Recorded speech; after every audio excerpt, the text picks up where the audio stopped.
നമസ്കാരം. കൊൽക്കത്തയിൽ CPIMന്റെ പ്ലീനം നടക്കുകയാണല്ലോ.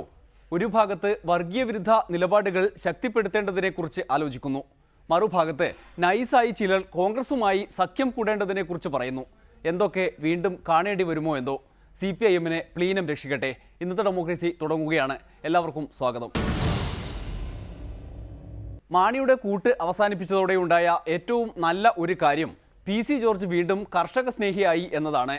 കർഷക പാർട്ടി എന്നൊക്കെ പറയുമെങ്കിലും റബ്ബറിനെ ചൊല്ലി രാജ്ഭവനിലേക്ക് മാർച്ച് നടത്തുമെങ്കിലും KM മാണി വാവിട്ട് നിലവിളിക്കുമെങ്കിലും പക്ഷേ കേരള കോൺഗ്രസിന് തീരെ കർഷക സ്നേഹമില്ല എന്നാണ് PC-യുടെ നിലപാട്. മാണി ചെവിക്ക് പിടിച്ച് പുറത്താക്കിയതോടെയാണ് ഈ നിലപാട് കൂടുതലായി കണ്ടുവരുന്നത്. എന്തായാലും കർഷക വിരുദ്ധ നയങ്ങൾക്കെതിരെ PC-യുടെ നേതൃത്വത്തിൽ കോട്ടയത്ത് ഉപവാസ സമരം നടത്തി. ഉമ്മൻചാണ്ടി KM മാണി തുടങ്ങിയ കുത്തകകൾക്കെതിരായ സമരം. വിദേശ കുത്തകകളെ ഒറ്റപ്പെടുത്തുക, നാടുകൊണ്ട് നാട് നന്നാക്കുക എന്നീ മുദ്രാവാക്യങ്ങളുമായിട്ട് തൊഴിൽ രഹിതരായ വിത്തുകാളകളുടെ അവകാശങ്ങൾ സംരക്ഷിക്കുന്നതിന് വേണ്ടിയിട്ട് സ്ഥലം MLA-യുടെ വീട്ടു പടിക്കല് കുട്ടന്റെ നേതൃത്വത്തില് ഒച്ചിറ വേലു നയിക്കുന്ന മൊബൈൽ നിരാഹാര സമരത്തിന്റെ മഹത്തായ 2ാം ദിവസമാണെന്ന് പണ്ട് മഹാകവി പാടി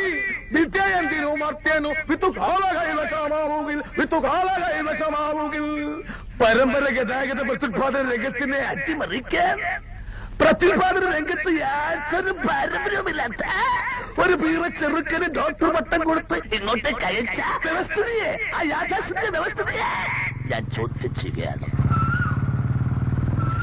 പ്രിയമുള്ളവരെ, ഇന്ന് മൃഗങ്ങളുടെ ബീജം മാത്രമാണ് വിദേശത്ത് നിന്ന് ഇറക്കുമതി ചെയ്യുന്നത്. എന്നാൽ നാളെ മനുഷ്യ ബീജവും ഇറക്കുമതി ചെയ്താൽ, അല്ലെ പുരുഷന്മാരെ, നിങ്ങളുടെ അവസ്ഥ ഈ വിത്തുവാളയേക്കാൾ ഭയാനകമായിരിക്കും. ഓർക്കുക വല്ലപ്പോഴും. മാണിയെ പോലെ തന്നെ ഒരു മന്ത്രി ഉറക്കമില്ലെന്നാ പറഞ്ഞു. ഉറക്കമില്ല. കാരണം എന്താ അദ്ദേഹത്തിന് ഉറക്കമില്ലാത്തതിന് കാരണം? മുല്ലപ്പെരിയാറിൽ 136 അടി വെള്ളമായി. അതുകൊണ്ട് ഉറക്കമില്ലെന്നാ പറഞ്ഞു. കേരളം മുഴുവൻ പോസ്റ്റർ അടിച്ച് കറിഞ്ഞോണ്ട് നടക്കുക. എന്താണ് ഇപ്പൊ പൊട്ടുവേന്നാ പറയുന്നത്. ഏത് സമയത്താണ്? ശബരിമല സീസണിലാണ് അറിയണം ജോസഫ് ഈ പ്രചരണമായിട്ട് ഇറങ്ങിയത്. ഒന്ന് ആലോചിച്ച്. അവന്റെ ഒടുക്കത്തെ ഒരു മൊബൈൽ സമരം വേറെ ഒരു സ്ഥലവും കണ്ടില്ല ഇവന്.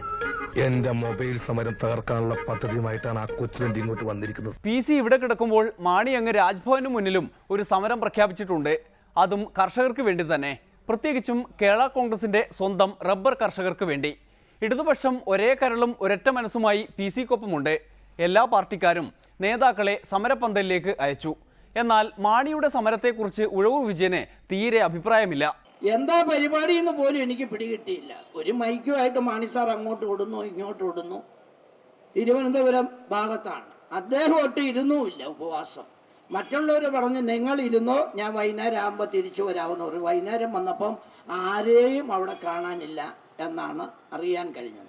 അതിനുശേഷമാണ് ഇപ്പം വേറെ ജോലിയൊന്നും ഇല്ലാത്തത് കൊണ്ട് ഇടയ്ക്ക് സ്വീകരണം, ഇടയ്ക്ക് ഉപവാസം, പാലുകാച്ചൽ കല്യാണം, പാലുകാച്ചൽ കല്യാണം എന്ന് പറയുന്നത് പോലെ ഇടയ്ക്ക് ഉപവാസം, ഇടയ്ക്ക് സ്വീകരണം. അങ്ങനെ ഒരു കലാപരിപാടിയുമായി ജനങ്ങളുടെ കണ്ണിൽ പൊടിയിടാൻ വേണ്ടി ഇത്തരക്കാർ ഇറങ്ങി തിരിച്ചിരിക്കുന്ന സാഹചര്യത്തിലാണ് യഥാർത്ഥ ഉപവാസം.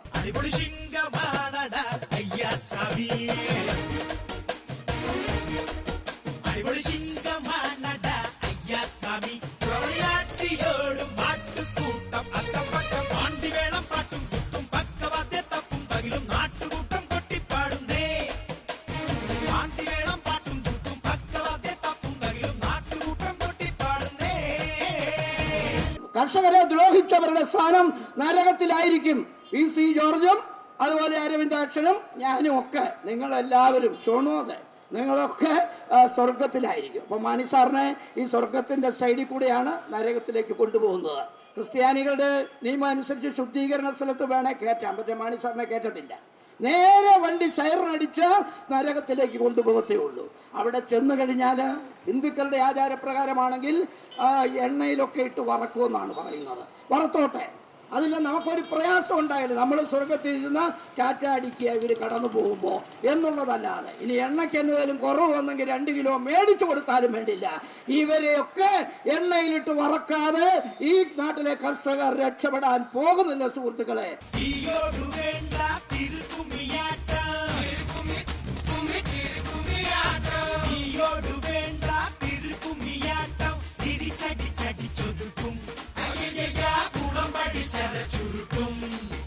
ഒരു മിന്നൽ മേഘമായി മണ്ണിൽ പെയ്യും ആറ്റുമീനിനെ പൊറ്റാനിടും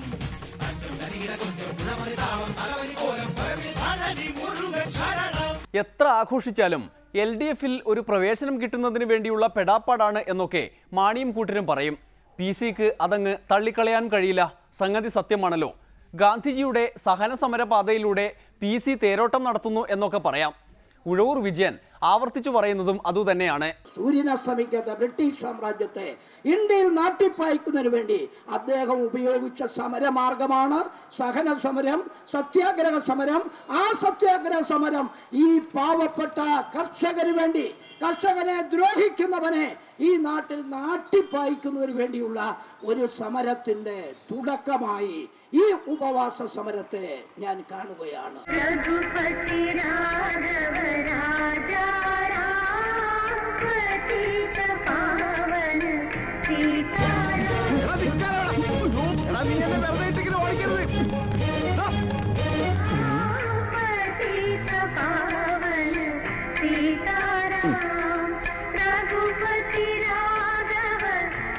ഹേ റാം, ഹേ റാം, ഹേ റാം.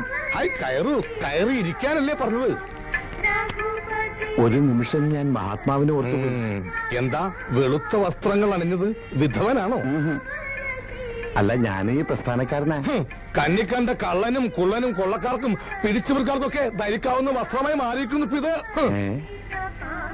നിരാഹാരം എന്ന് എഴുതി വെച്ചിട്ട് ഇതെന്താ ചിക്കൻ ഫ്രൂട്ട്സ്? ഇത് നിരാഹാര സമരത്തിന്റെ മറ്റൊരു മുഖമാണ്, നിരന്തരാഹാര സമരം. ഇത്രയും റിസ്ക് എടുത്തിട്ടുള്ള ഈ സമരം എന്തിനാണാവോ? വിദേശ ബീജത്തെ ഒറ്റപ്പെടുത്തുക, നാടും കൊണ്ട് നാട് നന്നാക്കുക.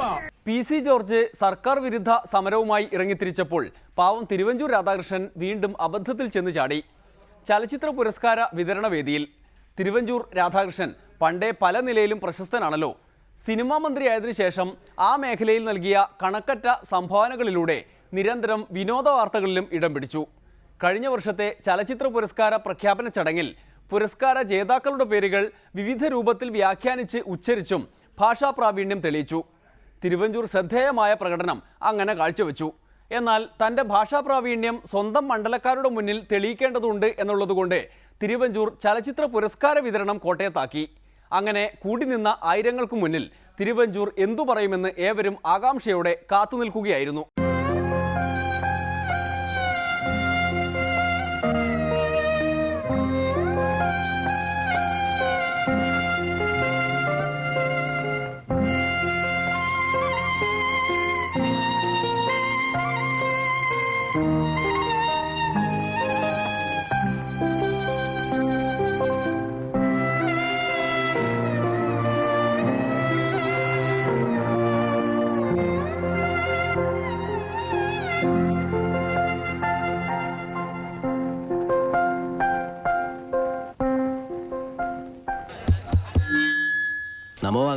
അപ്പോൾ തയ്യാറായി.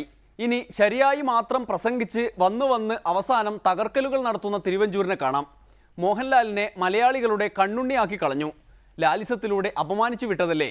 ലാലേട്ടനെ ഒന്ന് കൂടെ നിർത്താൻ തിരുവഞ്ചൂർ ശ്രമിച്ചതാണ്. ഇന്ന് ഈ മഹാസമ്മേളനത്തിൽ പങ്കെടുക്കണമെന്ന് നമ്മൾ ആഗ്രഹിച്ചതിലെ ഏറ്റവും പ്രമുഖന്മാരിൽ ഒരാൾ, നമ്മുടെ കൺമുമ്പിലുള്ള മഹാനടൻ, മലയാളത്തിന്റെ പൊന്നോമന കണ്ണുണ്ണി. എന്തോ എങ്ങനെ കണ്ണുണ്ണി, ഹായ് ബ്യൂട്ടിഫുൾ പീപ്പിൾ. നമ്മുടെ കൺമുമ്പിലുള്ള കണ്ണുണ്ണി, കണ്ണിലുണ്ണി, ഇൻസ്റ്റാൾമെന്റ് ഫെലോഷിപ്പ് നമ്മുടെ മോഹൻലാലാണ് എന്ന് ഞാൻ ഓർമ്മിപ്പിക്കുന്നു. സ്വന്തം ആരോഗ്യം പോലും കണക്കിലെടുക്കാതെ ഇന്നിവിടെ എത്തിച്ചേർന്ന ബഹുമാനപ്പെട്ട കണ്ണുണ്ണി എന്റെ ഹൃദയംഗമമായ ബാഷ്പാഞ്ജലികൾ അർപ്പിച്ചുകൊള്ളുന്നു. നമ്മളുടെ ആ മേള വമ്പിച്ച വിജയമാക്കി നമുക്ക് മാറ്റാൻ കഴിഞ്ഞു.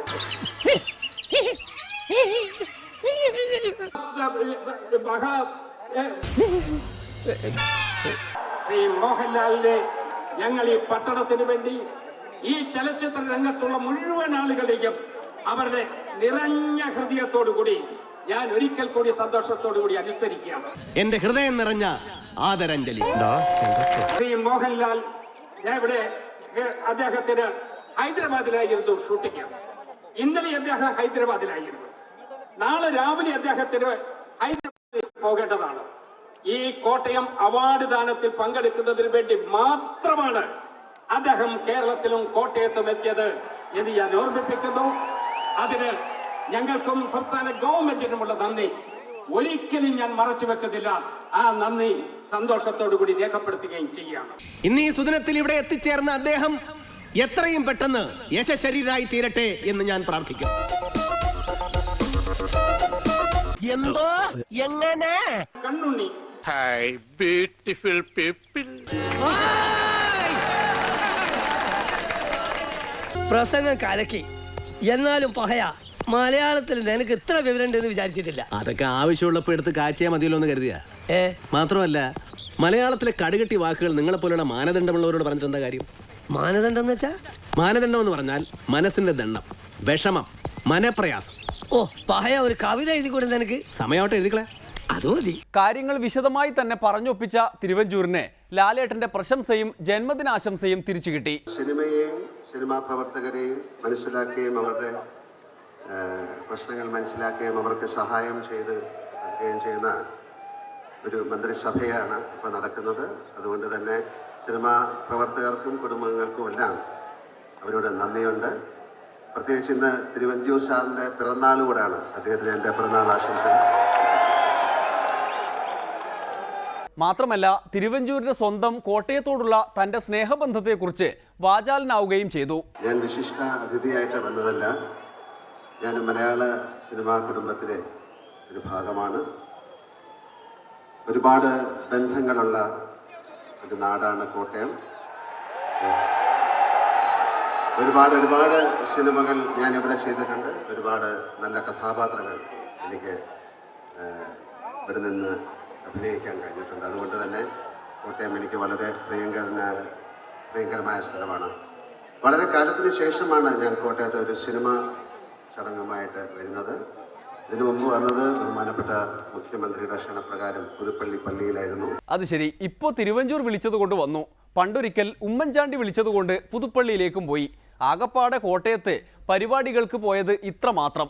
അപ്പോൾ തിരുവഞ്ചൂരിനെ സമ്മതിക്കണം. ഇനിയൊരു ഇടവേള, അത് കഴിഞ്ഞ് വെള്ളാപ്പള്ളി ചരിതം. ഒരു എം എൽ എ പറഞ്ഞറിയാമോ? ആട്ടിയിലുള്ള ഒരു എം എൽ എ ചോദിച്ചു, സാറേ പ്രിൻസിപ്പൾ ചോദിച്ചു, തൊഴിൽ ചോദിച്ചു, സാറേ ഞങ്ങൾക്ക് ഒരു എം എൽ എ എം പിയും ഈ നാട്ടിലെ കോളേജിന് വേണ്ടിയിട്ട് 5 പൈസ തന്നിട്ടില്ല. ഞങ്ങൾ പാവങ്ങൾ പഠിക്കുന്ന പ്രദേശമാണ് ഇവിടെ. കണ്ണീർ കായലിലേതോ കടലാസിന്റെ തോണി, അലയും കാറ്റിലുലയും രണ്ട് കരയും ദൂരെ ദൂരെ. ഇപ്പൊ കന്യാസ്ത്രീകളെ കൊല്ലണം തോന്നിയാൽ ഗുജറാത്തിനോ വേറെ അങ്ങനെയുള്ള പ്രദേശത്തേക്കോ ഒന്നും പോകത്തില്ല. നേരെ പാലായിലേക്ക് വരികയാണ്.